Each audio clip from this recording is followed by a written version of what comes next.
Բարև ձեզ հարգելի հեռուստադիտողներ, CVK-ն այսօր տեսակապի միջոցով կզրուցի Չեխիայում բնակվող քաղաքական վերլուծաբան տնտեսագետ Բագրատ Առաքելյանի հետ։ Պարոն Առաքելյան, շնորհակալություն, որ համաձայնեցիք զրուցել մեզ հետ։ Երեկ Ֆրանսիայի նախագահ Էմանուել Մակրոնը ուղերձով դիմեց իր ժողովրդին, որում խոսեց նաև միջուկային պատերազմից, մասնավորապես նշելով, որ Ֆրանսիան կքննարկի միջուկային զենքով եվրոպական դաշնակիցներին պաշտպանելու հարցը։ Ինչ դիտարկումներ ունեք այս ուղերձից դուք։ Գիտեք, կարգավիճակ է փոխվել աշխարհում, երկրագնդի վրա։ Եվրոպան հասկացել է վերջի վերջո, որ ինքը, ինչպես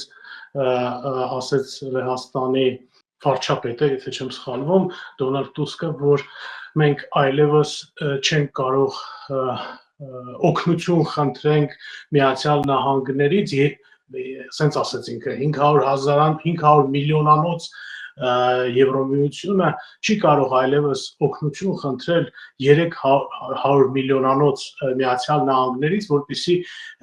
մեզ պաշտպանի 140 միլիոնանոց Ռուսաստանից։ Դա իրականություն է եւ վերջին քաղաքական ժամանակում, վերջին այս ընթացքում մենք բոլորս հասկանում ենք եւ առաջին հերթին բնականաբար եվրոպացիներն հասկանում, որ այլևս որևիցե մեծ հույսեր կապել Միացյալ Նահանգների ռազմական հզորության վրա, ամենայն դեպս մոտակա 4 տարվա ընթացքում դա անհնարին կլինի իրենց դրսևորած Դոնալդ Թրամփի կողմից դրսևորած քաղաքականության շնորհիվ եւ Եվրոպան ինքը պետք է մտածի իր պաշտպանության մասին, իր քաղաքական ապագայի մասին, իր ընդհանրապես գոյության մասին եւ այդ աշխատանքը, այդ գործը իրեն վրա ստանձնեց Ֆրանսիան Էմանուել Մակրոնի անձով եւ Մակրոնը երեք, ինչպես գիտեք, ելույթ ունեցավ եւ որտեղ որ նշեց թե նրա մասին, որ Ռուսաստանը այսօր սպառնալիք է ներկայացնում Եվրոպայի համար եւ նրա մասին խոսեց, որ Եվրոպան պետք է հիմա համախմբվի եւ սեփական ուժերի վրա հույս դնի միմիայն եւ արդեն խոսակցություններ են գնում նրա մասին, որ ստեղծել որևիցե մի եվրոպական կամ Եվրոպան համախմբող մի ռազմական կազմակերպություն, որը որ կտարբերվի ՆԱՏՕ-ից եւ կկարողանա զբաղվել կոնկրետ եվրոպական անվտանգությունով, քանի որ սպառնալիքը բավականին լուրջ է, քանի որ Եվրոպան հասկանում է այն բանը, որ այսօր ի տարբերություն Միացյալ Նահանգների ղեկավարությանը եվրոպական ղեկավարները լավ հասկանում են այն բանը, որ Ուկրաինայում այսօր ոչ միայն Ուկրաինան է պայքարում Ռուսաստանի դեմ, այլ ընդհանրապես եվրոպական քաղաքակրթությունը եւ հիմա արվում են արդեն առաջին քայլերը այն ուղղությամբ, որ ստեղծեն իրենց սեփական պաշտպանական համակարգը, ստեղծեն մի նոր դաշինք, որտեղ որ կընդգրկվեն նաև, կարծում եմ նաև Ուկրաինան եւ ոչ միայն, ասենց ասեմ, ոչ միայն Եվրոմիության երկրները, այլ նաև այն երկրները, որոնք որ համապատասխանում են եւ պատրաստ են ընդունել այն արժեքները, որոնք որ այսօր գոյություն ունեն Եվրոպայում։ Եվ այդ պարագայում մենք պետք է անենք շատ լրջագույն քայլեր, ես նկատի ունեմ Հայաստանը, քանի որ, ինչպես ասեցի, իրավիճակը փոխվել է եւ մենք պետք է նոր որոշումներ ընդունենք կամ մեր ընդունած որոշումները արագացնենք, որպեսզի մենք կարողանանք ինչ որ մի կերպ այդ լայն իմաստով դաշինքի մի մաս կազմենք։ Իդեպ Եվրոպայի վերազինման մասին խոսել էր նաև Ուրսուլա ֆոն դեր Լայենը, նշելով, որ Եվրոպան պաշտպանելու համար դա պետք է արվի։ Դա ձեր ասացի համատեքստում է։ Բնականաբար ես կարող եմ ասեմ, որ ոչ միայն ֆոն դեր Լայենն էր խոսել դրա մասին, եւ Մեծ Բրիտանիայի վարչապետը, եւ դեռ արդեն նշանակված, բայց դեռ պաշտոնը չստանձնած Գերմանիայի վարչապետներ, նաև կանցլերներ նաև դրա մասին խոսել եւ կարող եմ ասել, որ այդ երեք երկրները Ֆրանսիա, Մեծ Բրիտանիա եւ Գերմանիան իրենք կազմելու են այն հիմքը այդ դաշինքի եւ այն երկրներն են, որոնք որ ունեն այդ հնարավորությունները։ Հիշեցնեմ, որ թե Ֆրանսիան, թե Մեծ Բրիտանիան իրենք նախ եւ առաջ ունեն միջուկային զենք, որով որ կարող են այսպես ասած մի պատնեշ ստեղծել Ռուսաստանի դիմաց եւ պաշտպանել այդ միջուկային զենքով Եվրոպայի տարածքը եւ դրանից բացի կան բազմաթիվ ուրիշ երկրներ, մեծ եւ փոքր, որոնք որ պատրաստ են ամեն մեկը իր չափով մասնակցել այդ դաշինքում եւ տրամադրել որոշակի թե ռազմական, թե նյութական միջոցներ այդ դաշինքը ստեղծելու համար։ Մակրոնը նաև ասել է, ով կարող է այս պայմաններում հավատալ, որ այսօրվա Ռուսաստանը կանգ կառնի Ուկրաինայում։ Ռուսաստանը երկար տարիներ սպառնալիք է դարձել Ֆրանսիայի եւ Եվրոպայի համար։ Եվրոպայի ապագան չի կարող որոշվել Մոսկվայում կամ Վաշինգտոնում։ Ըստ ձեզ Եվրամիությանը կհաջողվի առանց ԱՄՆ-ի հանգուցալուծել ռուս-ուկրաինական պատերազմը։ Դե նախ ասեմ, որ դա ուղղում էր երևի Դոնալդ Թրամփին, որ երևի այս երկրագնդի վրա միակ մարդը, որը որ լուրջ փորձում է հավատալ նրան, որ ուրեմն ինչ որ ժամանակավոր տենց զինադադարով ինքը այդ հարցը կլուծի եւ Ուկրաինայի եւ Ռուսաստանի միջեւ եւ Ռուսաստանը կկանգնի եւ երբեք չի պատերազմի եւ այլն, դա իհարկե անհետեթություն է, բայց խոսքը գնում է նրա մասին, որ ինքը նշեց այն փաստը, որ այդ աշխատանքը պետք է հենց հիմա արվի, պետք է կանգնեցվի այն ագրեսիան, որը որ գալիս է Ռուսաստանի կողմից եւ այն որ այն բանաձևը, որը որ չեն հնչեցնում Միացյալ Նահանգներում, բարձրապես ասում են մենք կպայմանավորվենք, հա, մենք ինչ որ պայմանավորվածություններ ունենք, թեպետ թե Ռուսաստանյան կողմը, թե Ուկրաինայի կողմը, իրենք պարզ ասում են, որ մենք, ասենք, ոչ մի զիջումների չեն գնա, երկու կողմներ դրա մասին պարզ հայտարարում են, թե ինչ բանաձև է փորձում գտնել Դոնալդ Թրամփը եւ ինչի վրա է ինքը այդտենց մեծ հույսեր կապում, թե դա ինչ որ մի ուրիշ թաքուն խաղ է, որը որ ինչ որ մի բանի կբերի միգուցե, ես հիմա չեմ կարող ասել, հա, բայց մի քիչ հետազոտելով Դոնալդ Թրամփի անցյալը, եսի նկատի ունեմ այն անցյալը, որը հենց մինչև իր պրեզիդենտական այս ինչ որ ժամանակահատվածի ընթացքները, հա, ես միշտ դիտարկել եմ իրան որպես ոչ այնքան բանիմաց, չգիտեմ, տնտեսագետ ասեմ, թե ոչ այնքան բանիմաց մի քաղաքական գործիչի մասին էլ ախր խոսք չի եղել երբեք Դոնալդ Թրամփի տեսքով, հա, ինքը միշտ եղել է բիզնեսի մեջ, ինքը ինչ որ դեվելոպերական ինչ որ համաձայնություններ, մեծ պրոյեկտներ եւ այլն, կասկածելի շատ անգամ, հա, բայց հիմա իմ համար համենայն դեպս ապացուցվում է այն փաստը, որ ինքը քաղաքական գործիչ տակավին չի ներկայանում։ Ինքը խոսում է այն բաների մասին, ինչ որ իր մտքում, իր գլխի մեջ ինքը ինչ որ պրոյեկտներ է կառուցում, հա, եւ հետո փորձում է այդ պրոյեկտները իրականացնել դատարկ տեղի վրա։ Դատարկ տեղ ասելով ընդհանրապես առանց որևիցե նախադրյալների։ Տենց քաղաքականության մեջ տենց բաները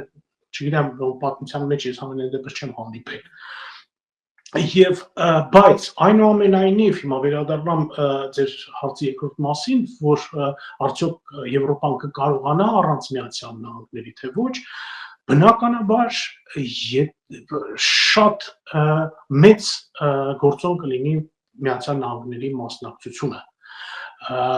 Բնականաբար Միացյալ Նահանգները համենայն դեպս 20-րդ դարի ընթացքում մեծ գործ են արել նույն Եվրոպայում, հիշենք Մարշալի ծրագիրը եւ այլն, եւ ոնց Միացյալ Նահանգները կարողացան 50-ական, 60-ական թվականներին Եվրոպան պարզապես բարձեցնել եւ հարստացնել եւ ինչ-որ մի նոր շունչ տալ, եւ այսօր Դոնալդ Թրամփը այդ իր բազմաթիվ ինչ-որ որոշումներով, հրահանգներով, հրամաններով ինչ-որ փորձում է այդ հսկայական աշխատանքը տարած, ինքը փորձում է պարզապես ջուրը գցել։ Եվ պարզ բան է, որ այսօր Եվրոպայում իրենք ինչ որտեղ բնականաբար փորձում են աշխատել Միացյալ Նահանգների հետ, փորձում են լեզու գտնել նույն Դոնալդ Թրամփի հետ, բայց իմ կարծիքով համենայն դեպս Էմանուել Մակրոնը եւ Գերմանիայի եւ Մեծ Բրիտանիայի ղեկավարները արդեն գիտակցում են այն բանը, որ Եվրոպան պետք է հույսը դնի իր ուժերի վրա ապագայում եւ հույսը չդնի համենայն դեպս Միացյալ Նահանգների վրա։ Միացյալ Նահանգները դա դրական կամ բացասական գործոն կարող են այլևս լինել, բայց ոչ թե որոշիչ ուժ։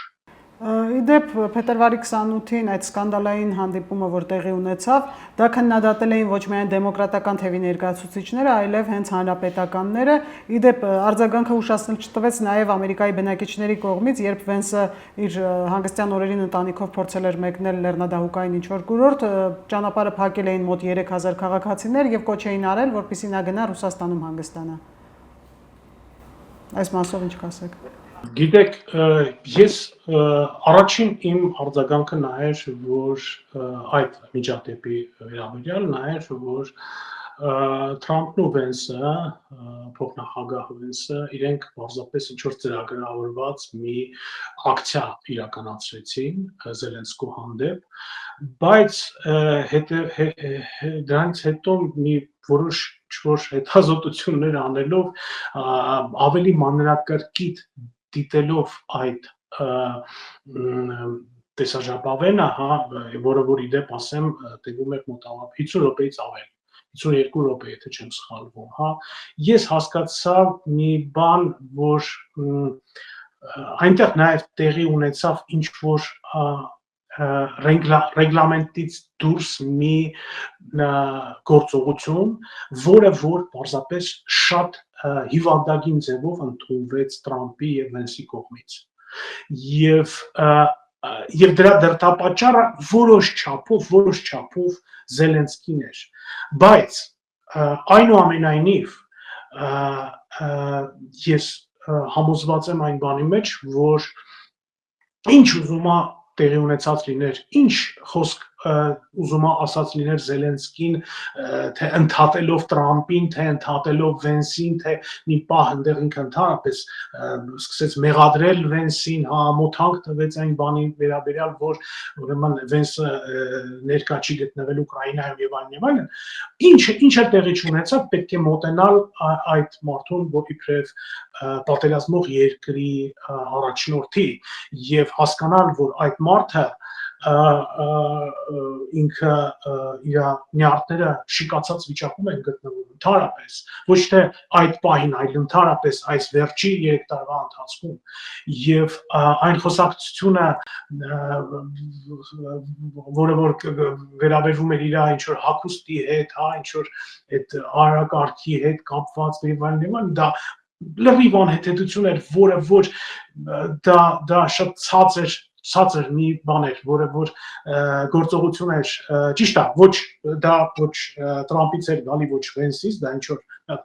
Թրամփի սիրած լրագրողներից մեկն էր հնչեցրել այդ հարցը, բայց այնուամենայնիվ հենց Թրամփը պետք է կանգնացներ այդ իր ուրեմն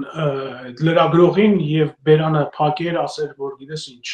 հիմա այդ ժամանակը չի, որ դու ինչ-որ նման դիտարկումներ ես անում կամ նման ինչ-որ խոսքեր ես հնչեցնում։ Դա տեղի չունեցավ, ինձ թվում է, որ պարզապես ինչ-որ սիտուացիոն մի վատ իրավիճակ տեղի ունեցավ, անհասկացողություն տեղի ունեցավ իրանց մեջ, այլապես ես ինչի եմ այդ ամենը ասում։ Պետք է հասկանալ, թե ընդհանրապես ինչի դա կարող էր լինել։ Հա, ասենք թե եթե դա ծրագրավորված լիներ Վենսի ու Տրամփի կողմից, դա պետք է ծրագրավորված լիներ այն բանի համար, որպեսզի ասենք թե այդ գործարքը տեղի չունենա։ Բայց հիմա այս վերջին բառացիորեն այս ժամերի ընթացքում մենք տեսնում ենք, որ այդ գործարքը հիմա նորից վերականգնվում է փաստորեն եւ արդեն նոր պայմանավորվածություններ են իրենք ստեղծվում նոր հանդիպման վերաբերյալ եւ բանակցությունները Ուկրաինայի եւ Միացյալ Նահանգների միջև շարունակվում են, դա հայտարարվել է այս վերջի ժամերի ընթացքում եւ այլապես այդ ակցիան պարզապես իր իմաստը կկորցներ։ Այսինքն ես գալիս եմ նրան, որ դա ըստ երևույթի շատ վատ, շատ տգեղ Միացյալ Նահանգների կողմից, Վենսի կողմից, նույն Թրամփի կողմից, որ ինքը մի քանի անգամ Զելենսկուն ասեց դուք արդեն բավականին եք ասել եւ այդպես բավականին մի քանի այդպես ծանր խոսքեր դա անթույլատրելի է, բայց իբրև ինչ որ կազմակերպված մի գործողություն, որ ընդդեմ էր այդ գործարքի, ես դա այդպես չեմ դիտարկում։ Ես ավելի շատ հարված եմ նրան, որ դա պարզապես ինչ որ մի միջադեպ էր, որը որ պլանավորված չէր։ Մակրոնը նաև տեղեկացրեց, որ հաջորդ շաբաթ Փարիզում տեղի կունենա եվրոպական այն երկրների բանակների շտաբների պետերի հանդիպումը, որոնք պատրաստ են խաղաղություն ապահովել Ուկրաինայում, այնտեղ խաղաղապահներ ուղարկելով։ Այդ զորքերը կարող են տեղակայվել Ուկրաինայում, վերահսկելու ապագա խաղաղության համաձայնագրի կատարումը։ Մակրոնը ընդգծել է, որ Ուկրաինայում խաղաղությունը չի կարող կառուցվել ամեն գնով եւ Ռուսաստանի թելադրանքով, եւ պատերազմի ավարտի համաձայնությունը չպետք է նշանակի Ուկրաինայի կապիտուլյացիա։ Այս հայտարարությունը շատ անհանգստացած է ռուսական կողմը։ Բնականաբար անհանգստացած է, որտեղ ռուսական կողմը արդեն տոնում է հաղթանակ Տրամփի ներկայությամբ եւ իրենք արդեն ակնհայտ խոսում են նրա մասին, որ բոլոր իրենց ուրեմն պայմանները պետք է կատարվեն եւ այլն, ինչին որ Տրամփը ոչ մի դեմ խոսք ամենայն դեպս չի հնչեցնում, դեռևս չի հնչեցրել, եւ Ռուսաստանը հիմա հասկանում է, որ կարող է ստեղծվել մի իրավիճակ, որ ՆԱՏՕ-ն ընդհանրապես իրենց երազանքների համապատասխան ՆԱՏՕ-ն իբրև ռազմական կազմակերպություն կորցնի, այսպես ասեմ, կորցնի իր ուժն ու իրավասությունը, բայց դրա տեղը ստեղծվի մի ուրիշ ռազմական կազմակերպություն, որտեղ արդեն տեղ չեն ունենա, ասենք, Ռուսաստանի բազմաթիվ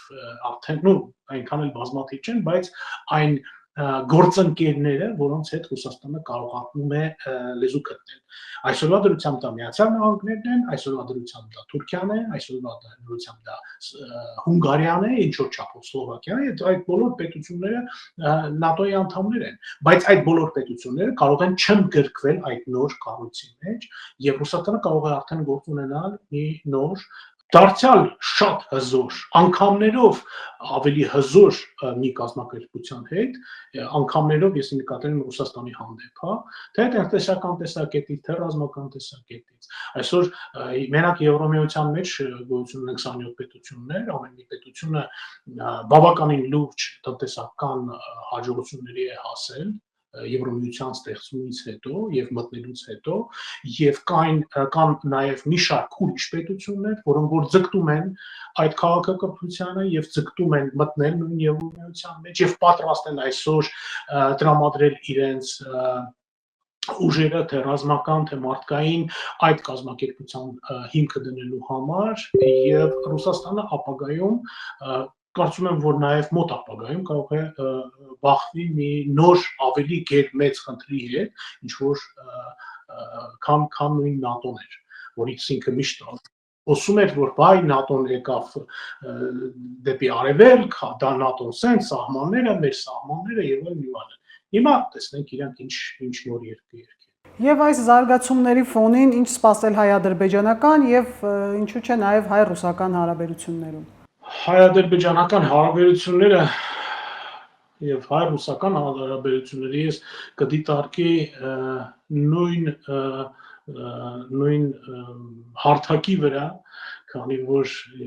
չնայած այն բաներին, որ Ադրբեջանը ինչ-որ դեմարշներ արեց դեպի հակառուսական եւ այլն, բայց իրենց նպատակը Հայաստանի հանդեպ միակն է, նույնն է, այսպես ասեմ, եւ իրենք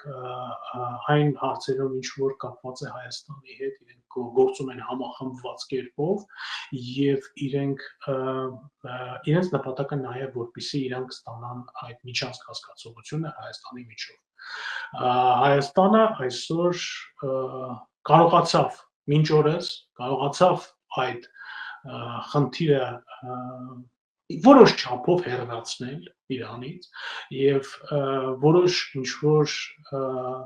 խաղաղություն ստանալ ամենայն դեպս այս բավականին երկար ամիսների ընթացքում ավելի քան մի տարի է, համարյա 2 տարի է, ինչ մեր մոտ ոչ մի լուրջ միջադեպեր տեղի չեն ունենում սահմաններում եւ Հայաստանը հիմա միակ հնարավորությունը Հայաստանի, որպեսզի կարգավորի, ինչքան էլ դա ծիծաղալի չթվա, որպեսզի կարողանա կարգավորել իր հարաբերությունները,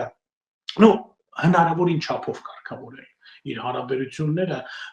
Ադրբեջանի հետ, դա այն ճանապարհն է, որով որ Հայաստանը պետք է գնա դեպի Եվրամիություն։ Միայն այդ պարագայում նամանավանդ հիմա, երբ որ այն Մակրոնը, որին որ հալածել է Ալիևը, որին որ ինչ որ դեմարշներ են տեղի ունեցել Ադրբեջանում, ինչ որ իրենք փորձել են նույնիսկ հակաֆրանսիական ինչ որ լոզունգներ հնչեցնել եւ այլն, այդ Մակրոնը այսօր փաստորեն դարձել է Եվրոպայի առաջնորդ եւ այն անձը, որը որ կարողացել է համախմբել Եվրոպան իր շուրջ, եվրոպական հսկայական տնտեսական կառույցները, ռազմական կառույցները, գրեթե բոլոր եւ ոչ միայն Եվրոպա կարող եմ ասել, մենք բոլորս տեսանք, որ Լոնդոնում ներկա էր նաեւ Կանադայի վարչապետը եւ ես կարծում եմ, որ ապագա դաշինքում ինչու ոչ նաեւ հնարավոր է, որ տեղ ունենա նաեւ Կանադան, ոչ միայն եվրոպական դաշինք դա լինի, այլ նաեւ Կանադան է մասնակցություն ունենա։ Մեր միակ հնարավորությունը այդ կարգավորման դա նաեւ որպեսզի մենք ինչքան մոտիկ մենք լինենք Եվրամիությանը, ինչքան մոտիկ մենք կարողանանք օգտագործենք այն շահերը, որոնք որ այսօր մեզ համար տրամադրված են, այդքան մենք ավելի արագ եւ ավելի մեզ ձեռնտու կերպով կկարողանանք հանգուցալուծել մեր եւ Ադրբեջանի միջև բոլոր հարցերը սկսած տարածքներից վերջացրած ռազմագերիներով, հա, որոնք որ այսօր ադրբեջանական բանտերում են եւ մեծ խոսակցություն է հիմա դարձյալ Հայաստանում այդ թեմայով, հա, եւ մեր խորհրդարանական օպոզիցիան հնչեցնում է ինչ-որ մեղադրանքներ, բայց այնուամենայնիվ ես տեսնում եմ, որ ղեկավարությունը Հայաստանի հնարավորին չափով լուրջ քայլեր է արել եւ անում է մինչ օրս այդ հարցի ինչ որ ոչ թե լուծման դա այդ հարցը այդքան հեշտ չէ հենց հիմա լուծելը, բայց այդ հարցի բարձրացման վերաբերյալ, հա, նույն Արարատ Միրզոյանը արտաքին գործոս նախարարը վերջի 10 օրվա ընթացքում էլ ՄԱԿ-ի ներկայացուցիչների հետ հանդիպեց, էլ Կարմիր խաչի ներկայացուցիչների հետ հանդիպեց, հա,